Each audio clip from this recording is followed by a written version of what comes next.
profit. That message coming from the police chief Erica Shields as they try to improve what the Hillard-Hintze major audit classified as a, quote, department in crisis. Shields says so far they've created an online complaint system, closed dozens of backlogged officer investigations, and having started using a clergy team to help de-escalate tension at local crime scenes. With a deeper look into the progress so far, here's WHS 11's Rachel Droz. Rachel? Doug, the Metro government commissioned this after the death of Breonna Taylor. The final report, 105 pages long, making more than 100 recommendations they say will improve transparency, accountability, and community relations. Police reform in the Louisville Metro, a work in progress. So far, LMPD has completely implemented 4 of the 102 recommendations. That's according to the police department's dashboard that tracks their progress. LMPD Chief Erica Shields saying the dashboard doesn't tell the whole story. She says several changes are currently ongoing, but they can't report they're fully complete until they have more data.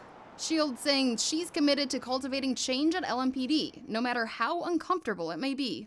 And that's why law enforcement's in the space it's in.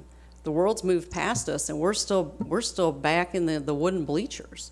De-escalation training listed as a key area in need of improvement. We simply have gotten away from training officers on how to handle a situation without having to rely on the bevy of technology and tools that are on their belt. Shields mentioned martial arts training for officers as being one remedy to fix that, and says already they have an instructor for that at the police academy. The report also claiming LMPD treats black people differently than white people, citing several examples, one being the number of black people police pull over at traffic stops. The report has data from 2019. Of the total stops made, more than 30% of the people pulled over were black, even though black people make up about 20% of the Louisville Metro population.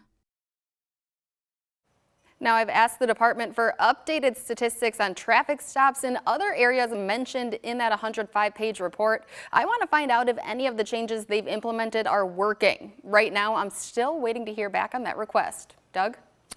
Thank you, Rachel. Now, one other piece of progress that the chief brought up says the department has already made, clearing some of the 70 backlog internal affairs cases within the department. Those cases involving officers go back years, but she says they've gotten the total number to 45 cases remaining.